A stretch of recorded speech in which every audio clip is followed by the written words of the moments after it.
Hello everybody and a good day to you. All the dance about the Flash. Season number 4, episode number 19, Fury Rogue. The episode directed by Rachel Talalay. And here we have a situation going on. The aftermath of Ralph Dibny being taken over by DeVoe. So he pretty much is dead. Pretty much dead. That sucks. Or maybe not. I still got hope for that. I don't want to believe that Ralph Dibny's dead. I can't accept that. I mean, even though he takes over somebody's body, he pretty much takes over their body. I don't know. You see, because Ralph's body is different than everybody else's, because his body is so malleable, it can shape shift and change and stretch, that it makes his body like strong enough to handle all the energy that he has. So I'm still thinking that he might be still there, but as a hope. Hopefully he's not. I'm not hoping he's not dead, but for all intents and purposes, he's dead for right now. And you seeing how everybody's dealing with it, especially Barry.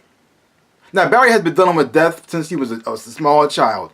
It has affected his life and made him who the man he is now. And so now somebody else who he cares about, and also somebody who was training to help become a hero, has now died right in front of him, and he couldn't do nothing about it to stop it. And so he's trying to move forward. He's not grieving. He's not responding like somebody who lost somebody he cares about. He feels as though, well, I dealt with death in the past. I dealt with death plenty of times. So this is how this.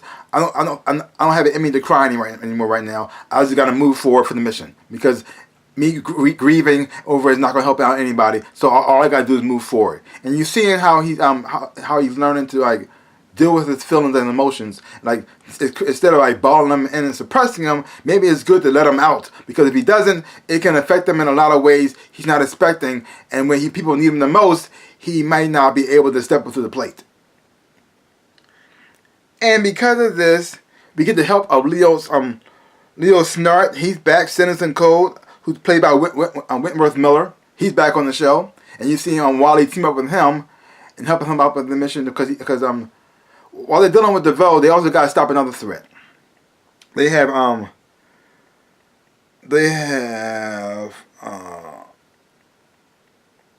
Fallout. He makes another appearance because he's about to get taken by DeVoe. DeVoe's going to take him for some reason. They got to make sure DeVoe doesn't get him, which is going to cause a nuclear fallout and kill a lot of people.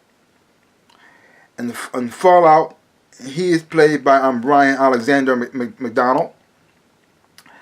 And so while you're watching Barry dealing with his feelings and emotions, it also, like, if you see how it affects him while he's out there in the field. And while that's going on, you have Cisco and Dr. Henry Wells. And Cisco decides he went over the thinking cap too, because it worked for Wells so much, it made him smarter and it made him come up with interesting plans. And he's thinking, well, with your mind and my mind, and we both have a thinking cap, the things we can do will be amazing. And you have Dr. Henry Wells. He's known the consequences of his actions because he used dark matter, and that pretty much messed up his brain. And so now he's slowly losing intelligence. But because of his pride, he doesn't want to tell Cisco what's going on. He thinks he can just bluff his way through. But through circumstances, he realizes it's not going to happen. He has to tell Cisco what's going on, and you see them how they're dealing with that there.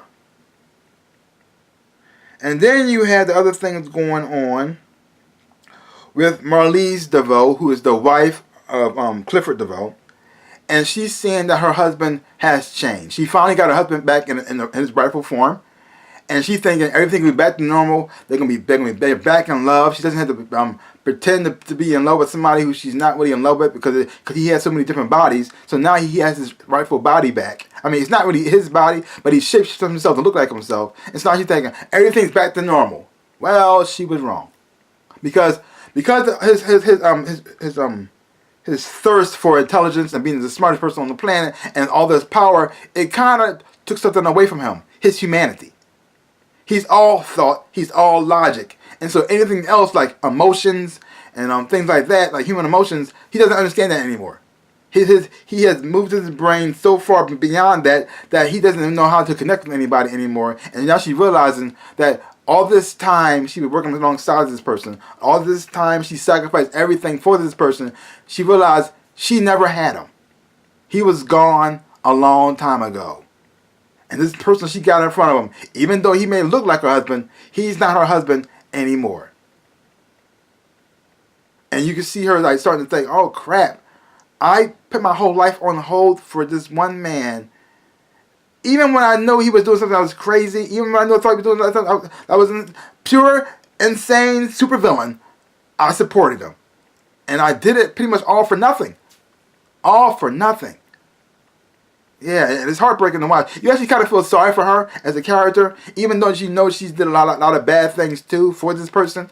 But she did all this for love, and she realized the love ain't there, and now she's starting to realize that.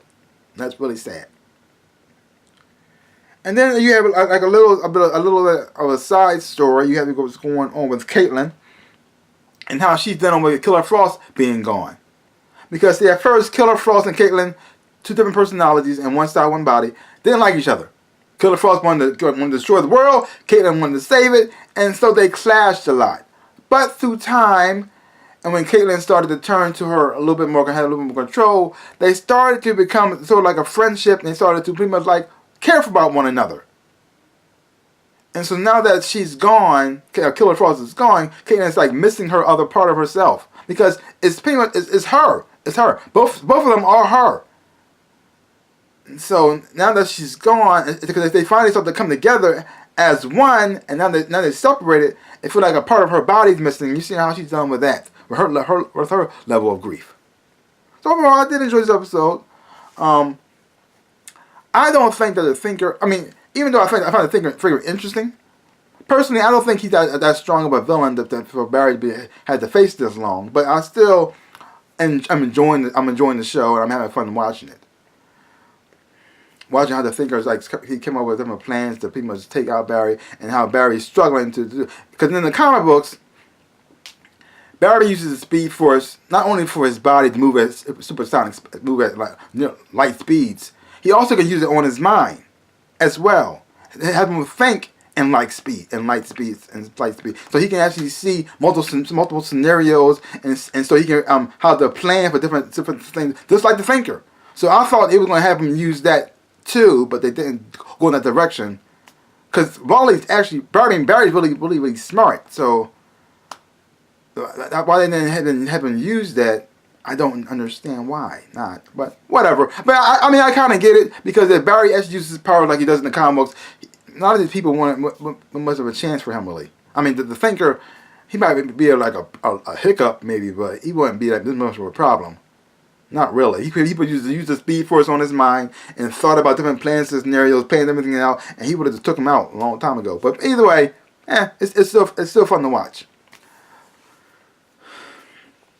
And I'm liking the storyline between how Barry dealing with his grief instead of watching him suppress it. I thought that was very interesting. And also the thing with Caitlin. And I'm liking her storyline with the whole Killer Frost situation. And also Dr. Wells is the same way too. Watching somebody who's supposed to be so smart, and it clearly is the smartest person in that room, lose something that he holds the most precious to him, his intelligence, his mind. And watching him slowly lose it, that's a very scary thought for this guy. You actually you feel bad for him, even though you know what he was doing was wrong, but you understood why he was doing it. So it makes it so heartbreaking. Because see, everything he was doing was to help Barry. Yes, his ego did get bruised in the process, and that kind of fueled it. But he really wanted to help save Barry. And then knowing that somebody somewhat smarter than him, being a step ahead of him, and because usually when things go bad, they turn it up Dr. Wells, and he has the answer. But this time, he had no answer. And watching him dealing with that is very interesting to watch. So that's pretty much all I got to say about that. So leave your comments down below, and let me know what you thought of this episode of The Flash. And if you haven't watched it, check it out for yourself. Hopefully when you watch it, you will enjoy it and have fun watching it too. So give my channel a big like, thumbs up, a shabam, and subscribe to my channel and share. I really appreciate it. Also hit the little bell at the bottom so you get notified every time I make a video. So like I always say in my dreams and in my life, I am the Ninja Rabbit. Peace out, people.